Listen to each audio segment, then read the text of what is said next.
At 11:22 p.m., in the deep water between the Miyako Islands and the northern tip of Taiwan, a sound that had no business being there passed through the thermocline at 240 meters depth. The thermocline, the boundary layer where cold deep water meets the warmer surface layer above it, acts as an acoustic mirror in ways that are useful to submarines trying to hide and useful to the systems trying to find them. The sound was brief. A transient. In the language of submarine acoustic analysis, a transient is any non-continuous sound that breaks the ambient noise floor for a measurable interval and then stops. This one lasted 0.7 seconds. It was the sound of a mechanical valve closing inside a pressure hull, the specific valve that regulates coolant flow to one of the Type 093B nuclear attack submarine's reactor primary loop pumps, a component whose acoustic signature had been catalogued in a classified database through a decade of close-range collection operations in the Western Pacific. The sound was quiet. It was not, at 240 meters depth in the Miyako Strait, quiet enough.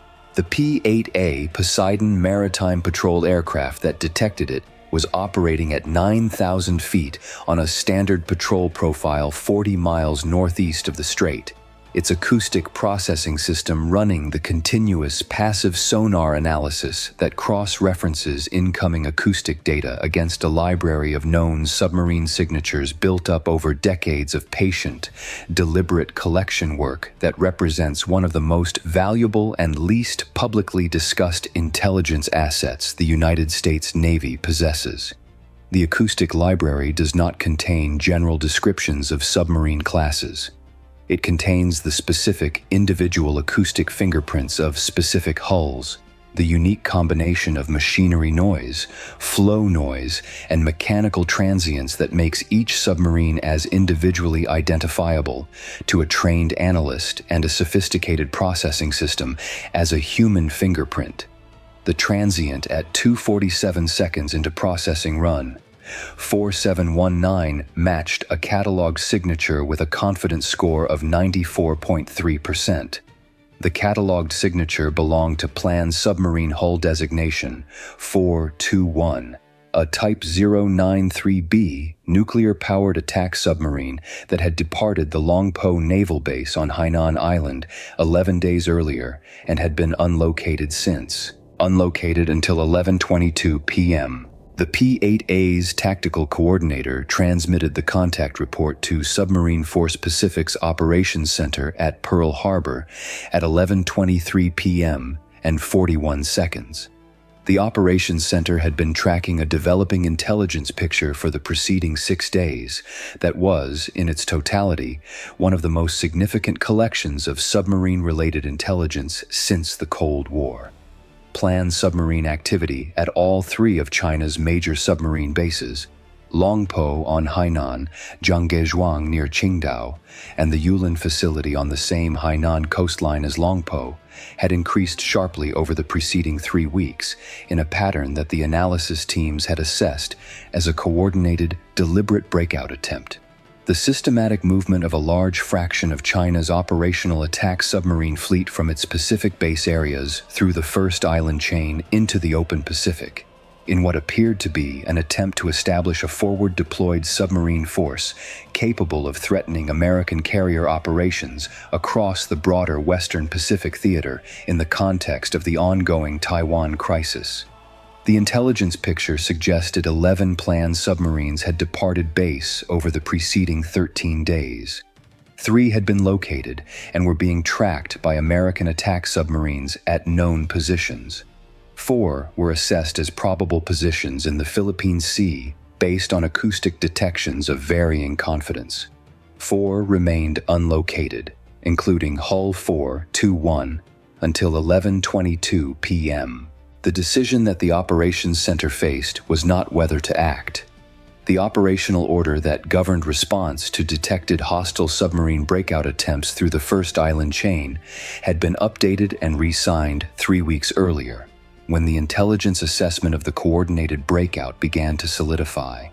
It authorized engagement of planned submarines operating in the designated patrol areas east of the first island chain under specific conditions that the current situation had met, 11 days after departure from base, in waters where the submarine's presence could only be explained by an intent to transit into the open Pacific in support of operations against American naval forces. The decision the operations center faced was sequencing. How to use the detection of Hull 421 to unlock the engagement of the other submarines in the network, and how to do that in a way that denied the plan the warning time that would allow surviving submarines to evade or counterattack. The answer was simultaneity. Every submarine in the planned breakout force that had been located, the 3 being tracked at known positions by American attack submarines, Hull 421 now precisely fixed by the P-8A's acoustic contact, and the 4 assessed probables in the Philippine Sea would be engaged within the same 60-second window. Any planned submarine that survived the initial engagement because it had not been located would have the acoustic signature of 8 simultaneous engagements to analyze, and no way to determine whether it was the next target or whether the American forces believed they had already achieved their objective. The uncertainty was itself a tactical asset. The operation was designated Deep Silence. The 2 Virginia-class attack submarines that had been maintaining tracking holds on the 3 precisely located planned submarines received their engagement orders at 11:31 p.m., 9 minutes after the P-8A's contact report. The USS Vermont was holding a fire control solution on 2 Type 093B submarines operating in loose tactical coordination approximately 40 miles north of the Luzon Strait. She had been following them for 71 hours, maintaining a trailing position at a distance that kept her own acoustic signature outside the detection range of the planned submarine's towed array sonars, a distance calculated from the library data on the Type 093B's sensor performance, maintained with the precision that characterizes American submarine operations in the Western Pacific. The crew of the Vermont had been living in the specific sustained alertness of a submarine that knows it is stalking a target and knows that the moment to act is coming. That alertness had been at its peak for the preceding 6 hours, since the operations center had transmitted the preliminary warning order that told the Vermont's commanding officer to be ready. At 11:35 p.m., the Vermont fired. 2 Mk-48 advanced capability heavyweight torpedoes, launched from the forward tubes with the quiet efficiency of a system whose employment the crew had rehearsed until the sequence was muscle memory. The Mk-48 ADCAP is a wire-guided torpedo. The wire allows the launching submarine to update the weapon's guidance in the early phase of its run, steering it toward the target before the torpedo's own active and passive sonar seeker takes over for the terminal attack. The 2 planned submarines were 1,500 meters apart. The Vermont had a solution on both. She fired the first torpedo on a lead-ahead intercept course for the nearer submarine at 11:35 p.m. and 4 seconds, then the second at 11:35 p.m. and 22 seconds. Both weapons were in the water and running before any response from the planned submarines was possible.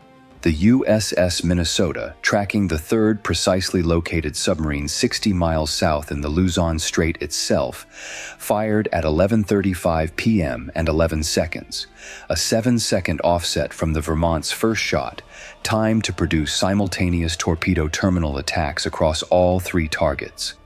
The Minnesota's targeting solution was the product of 44 hours of continuous tracking from a trailing position at extreme passive sonar range, close enough to maintain a reliable bearing to the target, far enough that the Type 093B's own sonar could not detect the Minnesota in the ambient noise of the strait. 44 hours of tracking at that range requires a level of crew concentration and situational management that submarine professionals describe in terms that do not translate easily into non-submarine language. It is the sustained alertness of a crew that knows that any mistake, a dropped tool, An unnecessary equipment cycle, a moment of inattention that allows the submarine to drift closer than the tactically acceptable range, could collapse the engagement geometry and alert the target. 44 hours. No mistakes. The Mk-48 from the Minnesota ran its approach on the third Type 093B submarine for 3 minutes and 40 seconds before transitioning to active sonar homing in the terminal phase. The planned submarine's crew had approximately 45 seconds of warning, the time between detecting the torpedo's active sonar and impact. In 45 seconds, a submarine can increase speed, release countermeasures, and maneuver. What it cannot do, at the closing speed of a Mk-48 in terminal attack against a target at this range and aspect, is escape the weapon's tracking envelope. The targeting assessment would note later that the Type 093B had made the correct decisions in the correct sequence in those 45 seconds. The crew had done everything right. The geometry was simply not in their favor. The Mk-48 is not a forgiving weapon at terminal attack ranges. The P-8A aircraft that had detected Hull 421 was not alone in the operating area. The patrol grid that Submarine Force Pacific had established over the first island chain region included 4 P-8A aircraft on overlapping routes, their acoustic systems running continuous analysis, their sonobuoy fields seeded in patterns specifically designed for the straight geometries through which a breakout attempting submarine would have to transit. A second P-8A, operating 40 miles to the southwest, had been cued to the general location of Hull 421 by the first aircraft's contact report and had dropped a pattern of DFAR directional sonobuoys in a cross pattern centered on the estimated position at 11:27 p.m. The buoys had been processing for 5 minutes when Hull 421, apparently sensing the changed acoustic environment above it and attempting to confirm whether it had been detected, briefly increased reactor coolant pump speed, an action that produced the distinctive flow noise increase that DFAR sonobuoys at this range could resolve to within 200 meters of position. Hull 421 was precisely located at 11:32 p.m. The attack was assigned to the USS Delaware, operating on the southern side of the Miyako Strait, which had been in the general area conducting a barrier patrol for the preceding 4 days. The Delaware received the targeting data from the P-8A via the secure acoustic communications link at 11:33 p.m. and fired 2 Mk-48 ADCAP torpedoes at 11:36 p.m., 1 second after the Vermont's second shot, maintaining the simultaneous impact timing across the engagement. The 2 torpedoes ran southeast toward Hull 4. 2-1's confirmed position at 55 knots, their wire guidance keeping them on course as Hull 421 apparently detected the acoustic environment change created by the weapons in the water and began an emergency sprint and turn maneuver. The first torpedo seeker transitioned to active homing at 11:38 p.m. and 40 seconds. The intercept occurred at 11:39 p.m. and 14 seconds. The second torpedo, arriving 11 seconds later at the expanding debris field, found nothing to home on and ran to fuel exhaustion. The 4 assessed probable positions in the Philippine Sea were addressed by a combination of P-8A sonobuoy attacks and, for the 2 highest confidence probables, by Mk-54 lightweight torpedoes dropped from the P-8A aircraft themselves. The Mk-54 is not the Mk-48. It is a lighter, air-delivered weapon designed for shallower water and medium-depth engagements against submarines that have been localized, but not precisely fixed. A weapon that saturates a probability area with an active searching attack rather than running a direct intercept course to a confirmed position. Against a modern nuclear submarine in deep water with room to maneuver, the Mk-54's single-shot probability is lower than the Mk-48's. Against a submarine that has been accurately localized and that is receiving the acoustic shock of simultaneous engagements from multiple directions across the operating area, the probability is considerably higher. The 2 P-8As assigned to the Philippine Sea, probable contacts dropped coordinated sonobuoy patterns and Mk-54 attacks at 11:36 p.m. and 11:37 p.m., the timing kept within the 60-second simultaneity window. The acoustic returns from the first attack, two Mk-54s dropped 3 miles apart to bracket the probability ellipse of the highest confidence contact, showed initial evasive maneuver from the target, followed by active homing acquisition at 11 minutes and 40 seconds of runtime. The second Mk-54 achieved impact. The second Philippine Sea contact was engaged by 4 Mk-54s dropped from a P-8A at 11:36 p.m. and 42 seconds. The contact had apparently been alerted by the acoustic signature of the first engagement and had increased speed and depth, actions that, in the water conditions of the Philippine Sea at this location and season, actually brought the submarine up into the deeper sonobuoy detection layer rather than below it. The third and fourth Mk-54s achieved engagement at 11:49 p.m. and 11:51 p.m. respectively. Both were assessed as probable kills. The two lower confidence Philippine Sea contacts were saturated with coordinated sonobuoy and Mk-54 patterns, but produced ambiguous acoustic returns. The assessment, completed in the post-engagement analysis at 3:11 a.m., assessed one as a probable kill based on contact loss consistent with catastrophic hull event and one as unknown. The contact had been lost during the attack sequence in a manner that could indicate either successful evasion or destruction. The unknown contact became the focus of an intensive search effort in the days following the engagement. It was not among the submarines that returned to planned bases over the subsequent 6 weeks. The Planned Submarine Operations Center at Longpo Naval Base lost contact with all 11 submarines in the breakout force between 11:22 p.m. and 12:04 a.m. The loss of contact was not simultaneous for all 11. It was staggered, reflecting the different timelines of the engagement across the operating area.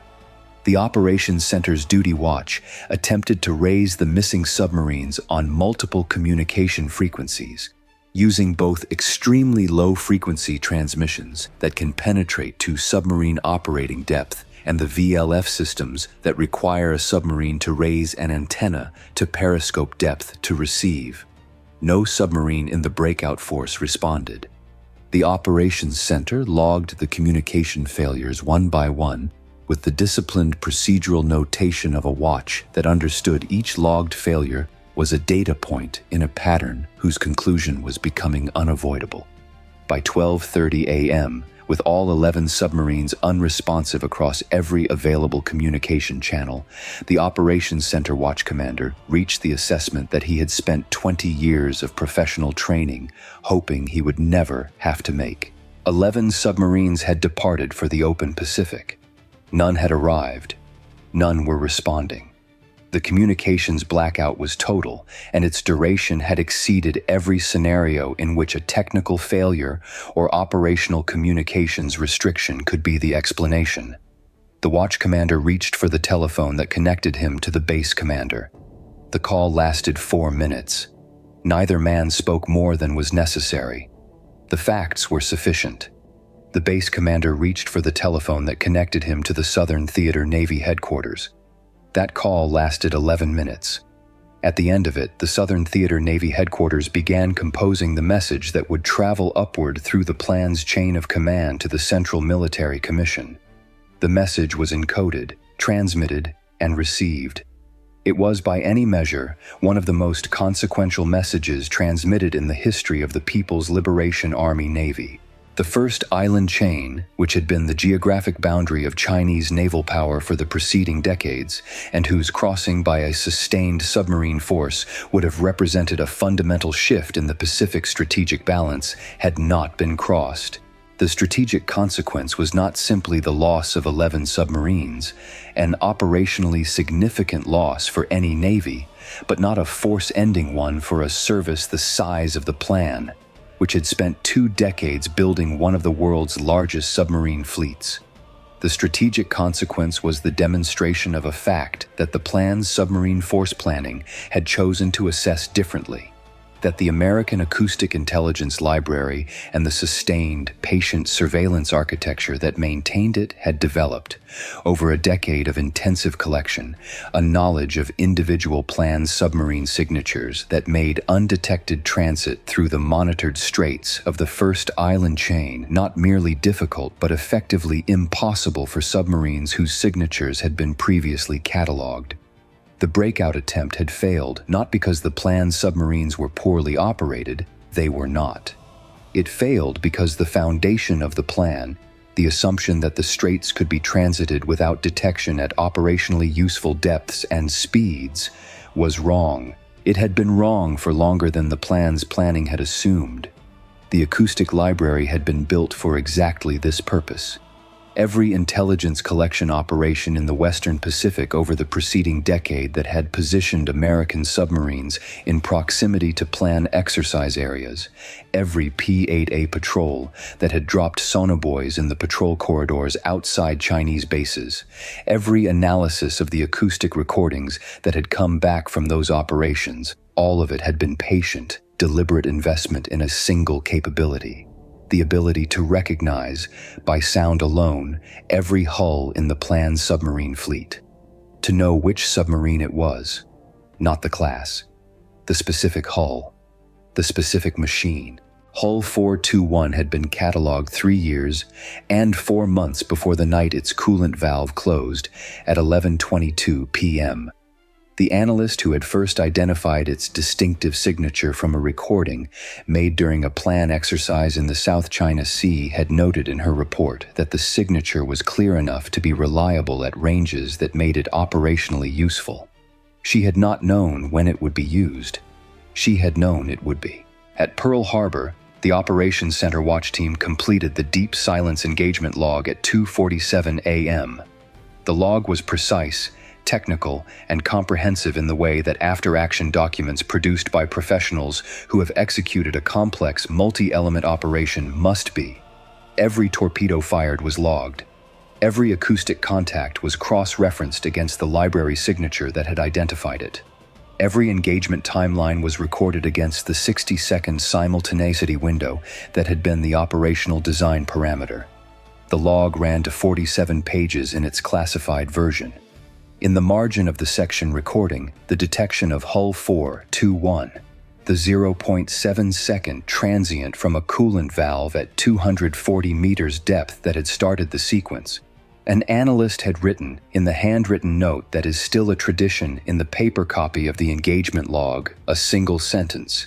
Acoustic intelligence is patient capital, and this was the night it paid. The analyst who wrote that note had been in the acoustic intelligence collection business for 14 years.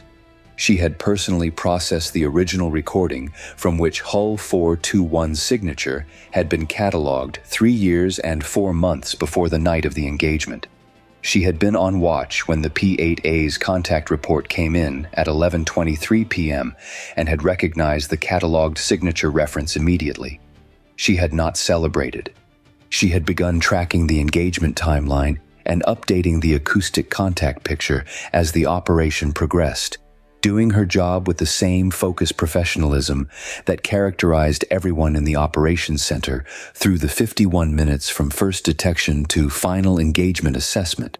She logged the last entry in the contact record for Hull 421 at 1:19 a.m. and noted the engagement outcome in the standardized format that submarine operations logs require. Then she went to get a cup of coffee and came back and kept working, because the ocean does not pause and the surveillance does not pause, and the work that had produced this night continued to be necessary for the nights that would follow. The Pacific below the first island chain was, at 2:47 a.m., the same dark and deep water it had been the previous night, quieter in the acoustic sense. 11 submarines that had been making noise were no longer making noise. The American surveillance architecture continued its patient, continuous operation, listening to an ocean that had just answered a question that the previous decade of collection had been building toward. The answer was unambiguous. The first island chain held. In the geometry of sea power, depth is not protection. Silence is not invisibility. And patience, applied with sufficient precision, is the most decisive weapon in the arsenal.